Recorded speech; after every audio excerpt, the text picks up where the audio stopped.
Yes, our sovereign money store is open now at this URL. If you have any ideas for products that we could add, please let us know. Good morning. I'm still reporting on Clinton and Obama. A short time ago, the Office of Special Counsel announcing that they're going to launch an investigation into the ex-Trump prosecutor, Jack Smith. So Republicans are saying that Smith's investigation into Donald Trump when he was a candidate featured some illegal political activity. Can we start with that? What are your thoughts on that? So it's all Russia, Russia, Russia for the last 10 years, you could say, and it's a terrible thing. Now, getting back to what you asked me about in regard to the Durham Annex, which was found by the FBI in a bird mag in a secret room that Patel didn't know anything about until he got to the FBI directorship. Let's just simply say that there was conspiracy way back then, 15, 16, between Clinton, between George Soros, and between the DNC to find a narrative to ruin Trump, and thank God that didn't happen. Well, we'll go back to the beginning, right? You had Hillary Clinton's campaign basically pays for opposition research. They made up a whole bunch of stuff, right, on Trump connection to Russia. Everyone knew it was false. They then gave it to the media. It was paid for by outside groups, Soros Foundation potentially, right? And then you had people within the Obama administration knowing that their intelligence community said, no, none of this is true. So they knew that, but then they said, well, we got to discredit this guy, Trump, anyway, so let's get this out. And the FBI then used this false information to then continue this narrative. Is that right? That's right. And they tried to ruin him politically. They tried to ruin him professionally. They tried to ruin him economically. And obviously, more so, all adding up to a political ruination. It didn't happen. Well, the next step is, in addition to what Pam Bondi and FBI Director Patel did to declassify all this stuff so I can talk to you now about it, they're in charge of seeing whether or not crime has been committed and whether or not there needs to be prosecution. And of course, it'll be up to a judge and jury to see if there's any punishment. But it's I would imagine a lot of these people are hiring lawyers now here in this town and trying to protect themselves. And you saw Clapper and Brennan have a op-ed in the New York Times this week where they were trying to cover their rear end in this whole process. And so don't you see that there's a lot of people in this town that are probably pretty afraid, and they ought to be afraid. People that are watching this interview may wonder why you and I are talking about stuff that goes back 10 years. First of all, the public's business ought to be public, and transparency brings accountability. And then in turn, we want to make sure that the FBI that was weaponized against a president of the United States, whether it's Trump or somebody else, in this case it was Trump, that never happens again, because the FBI should not have a political element in it. They should only be investigating crime and protecting the people of this country. They shouldn't be trying to help some other political party stop somebody from being president or ruining their presidents. And if people want to know why we're talking about this history, we just got the information that backs up what we've been suspiciousing for the last 10 years. And now this fills in a lot of blanks.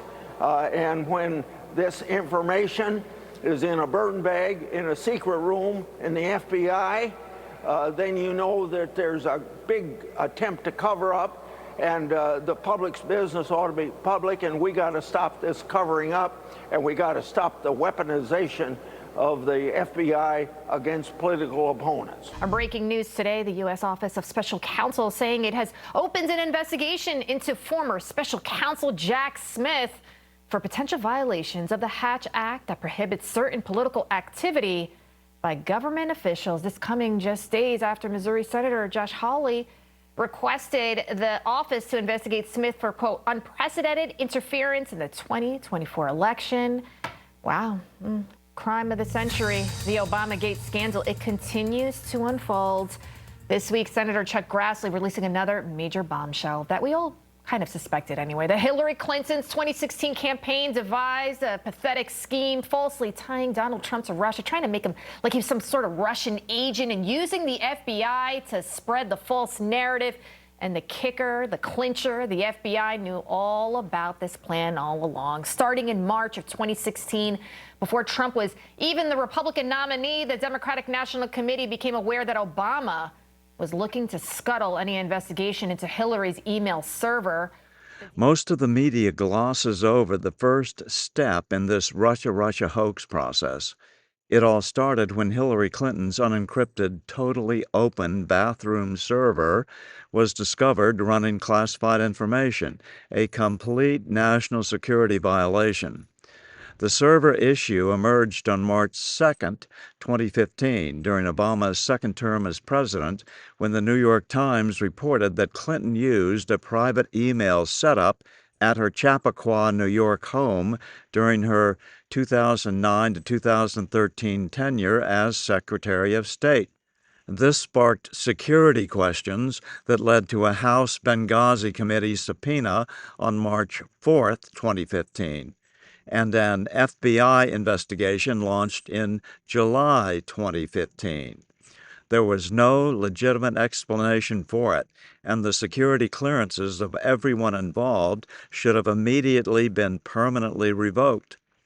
On August 18, 2015, Clinton's flippant remark about wiping her server with a cloth during a Las Vegas press conference fueled further public skepticism, as it had been discovered that her team had used BleachBit to erase all data after being hit with a House Benghazi Committee subpoena, thereby crippling any further investigation by the FBI. On July 5, 2016, FBI Director James Comey announced that Clinton and her staff had been extremely careless, but recommended no criminal charges. Deliberately destroying information or material requested by a House committee can be a felony violation under 18 U.S.C. 1505, up to 5 years, or Section 1519, up to 20 years, if done with intent to obstruct, especially after a subpoena. However, proof of corrupt intent is required. Just days after Comey's announcement to not prosecute Clinton et al., the FBI secretly opened the Crossfire Hurricane counterintelligence investigation into links between the Trump campaign and Russian officials.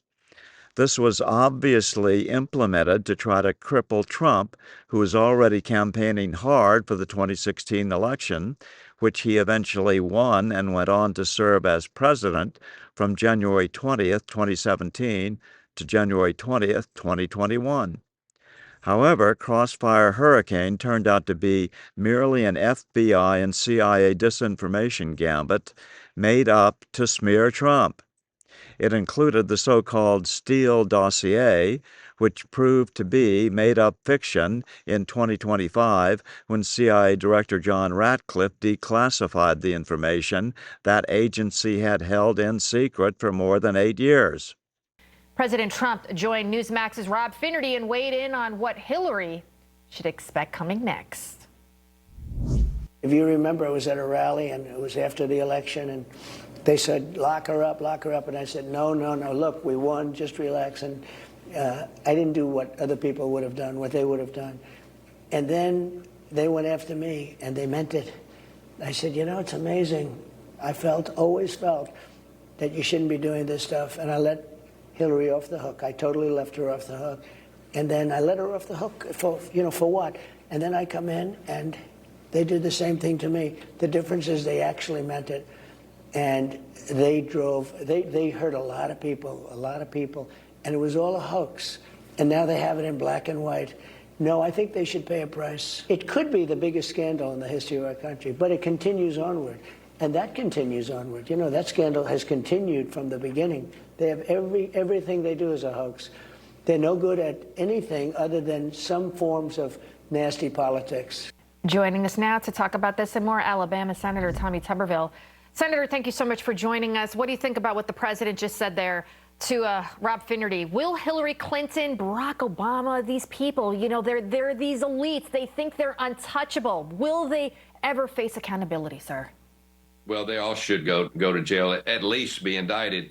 Lydia, the American people want justice, and we watched what happened in the Russiagate and the fraud during COVID, and of course, then when Joe Biden takes over, and he didn't know what day it was most of the time that he was in office, and other people were running the country, and that's how the Democrats work. They work behind the scenes. They manipulate. They cheat. They steal.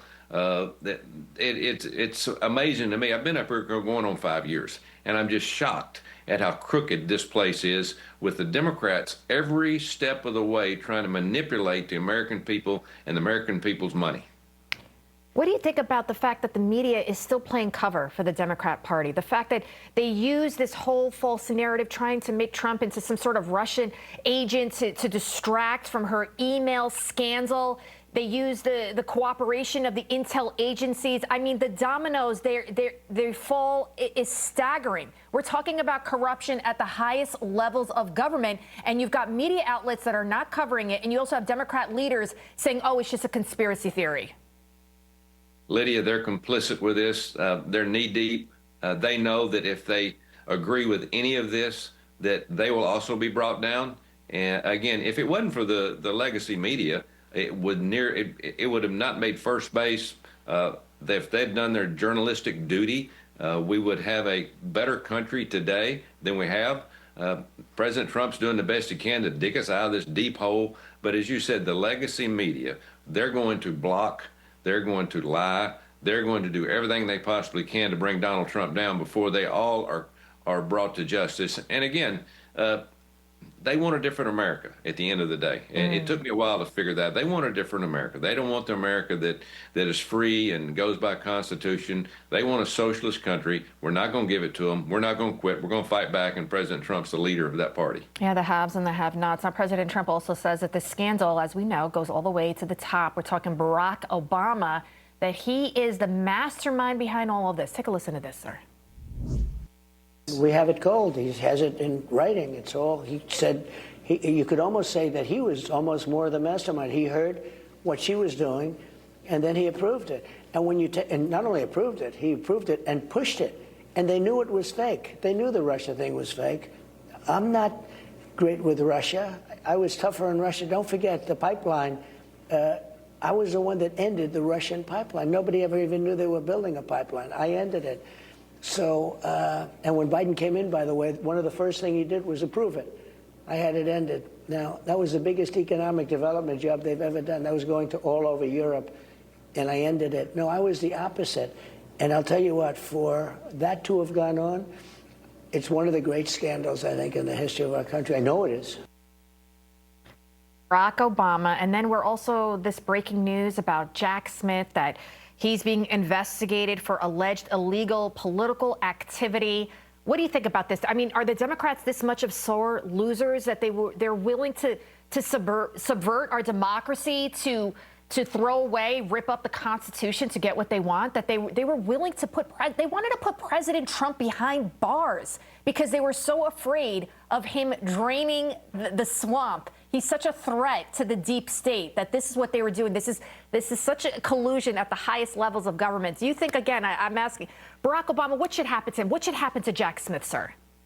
Well, first of all, the difference in this whole scenario, it's all in writing, and they're writing. They know they're caught dead to rights. And that's the reason they have to every day come out and say, there's a problem with this. It's all fake news. This is not fake news. This is all coming from their mouth or their computer, from Hillary Clinton to Barack Obama to all these people behind this, and Clapper and Comey, Brennan. They were all in on this. And again, it was trying to bring a government to its knees. And they almost accomplished that. If Kamala Harris would have won, it would have been over. And thank God she didn't. So at the end of the day, thank goodness that President Trump is our leader, but they are not finished, Lydia. They are coming after him every day. They'll come up with some other conjecture over the period of the next year or so. They are going to fight as hard as they can. We have got to make sure that we do not let up on them, and hope to God for the American people that these people are at least indicted and brought to a court, a criminal court, to where they can stand trial for treason. Wow. All right, let's now bring in former FBI Special Agent Bobby Chacon. Bobby, thank you so much for joining us. To hear these reports that you had these intel agencies working in concert with Hillary Clinton, Barack Obama, the FBI, the CIA, these are agencies that are supposed to uphold the law. Lady Justice has a blindfold on for a reason. As a special agent, former special agent yourself, what does this do to the American faith in law enforcement? Well, I mean, obviously it should destroy it. I mean, this is horrific for somebody like myself who worked 30 years, you know, putting the worst criminals in jail, cartel leaders and mafia bosses and drug gang leaders. I mean, this is what we were paid to do, and this is what we did. We risked our lives doing that, and now you see, you know, this new generation of people running the FBI and allowing themselves to be manipulated and then being manipulative themselves. But, you know, there's such nepotism. You know, like, for example, CrowdStrike was being run by Sean Henry, who was a former he ran cyber for the FBI. Then he retires and goes to work for CrowdStrike. CrowdStrike is then employed by the Clinton campaign. So it's not only the FBI, but it's the FBI's reach, the former FBI agents like myself, who are now working and running CrowdStrike and doing the bidding for the Democratic National Committee. You know, it's disgusting, and you know, heads have to roll, but we'll see if that happens. We certainly will see. Now, I want to get your thoughts on former CIA Director John Brennan, who he's dismissing the Obamagate scandal, and of course he's blaming the Trump administration, saying they're politicizing the intelligence community. Listen to this, sir. It's so unfortunate that partisan politics has now seeped into the highest levels of the intelligence community. And that's why I think it's important for us to continue to speak out and trying to at least push out information about what actually did happen back in 2016 and what can continue to happen if we still ignore what the Russians do with our elections. What do you think about them trying to say that now the new spin is, oh, it's the Trump administration, this is all about politics? No, this is about breaking the law. I mean, you just heard Senator Tuberville a short moment ago. He thinks that Hillary Clinton and Barack Obama should be charged with treason. Yeah, I mean, look at Brennan. I mean, what he's doing there. He's a liar. First of all, he's perjured himself before Congress, obviously, and now he's working for these media outlets who are complicit, as Senator Tuberville said. They are complicit in this whole scheme. But he's now going back to the Russians. This isn't about what the Russians did or didn't do. This is about the Clinton campaign kind of using what the Russians may or may not have been doing to smear Donald Trump, using false intelligence or compromised intelligence that Brennan knew was compromised. He was using Comey as a dupe, and him and Comey were kind of giving each other, you know, deniability, saying, well, we got that information from the CIA, and so we started Crossfire Hurricane, and then the CIA saying, well, we told the FBI, you know, maybe it wasn't exactly solid intelligence. So they're playing off each other. They're giving each other the cover for each other, and so Brennan and Comey are in bed with this thing. This whole scheme would not have worked with this thing. I mean, you see in the declassified documents, you see the head of the Soros Foundation, Bernardo, telling Hillary Clinton's foreign advisor, later on the FBI will put more oil into the fire. I think that's the exact term he used. But the FBI will put more. That's not the FBI's job to put oil into anybody's fire. So clearly, this is a private citizen running the George Soros Foundation, knowing what the FBI is going to do. How did he know the FBI was going to throw more oil into that fire? So this clearly shows that they were in bed with the Soros Foundation, Hillary Clinton's foreign policy advisor, the Clinton campaign. The FBI was going to throw more oil on the fire. How did he know that? They were in bed with the FBI. There were conversations, most likely with the FBI, about doing this. The FBI knew the Steele dossier was BS. They knowingly lied to the FISA court. That's been established. You know, this makes Watergate look like child's play. Yeah, and then you have Hillary Clinton's BFF, Uma Abedin, right? She ended up marrying George Soros' son, Alex Soros. I mean, it's just they're literally in bed. They're in bed with one another. I mean, literally, figuratively, you name it. Congressman Tim Burchett is now calling on the House Oversight Committee to bring in Soros and bring in Bernardo to testify before Congress. We know George Soros isn't in the greatest of health. What do you think about having these people come in and testify? I mean, we need them under oath. We need to find out the truth. Absolutely. I mean, I would like him to appear before a federal grand jury in secret, put him under oath in front of a grand jury, and let him testify how he knew the FBI was going to, quote, throw oil on the fire. Who told him that? And how did he know that? Because that's crucial to me. I'm sure he knew that. I'm sure he wasn't making up that stuff, but how he knew it, and put him on the record in front of a federal grand jury and let him tell them, force him to tell them how he knew that, because obviously that's his quote. I'm still reporting from just outside the citadel of world freedom. Good day.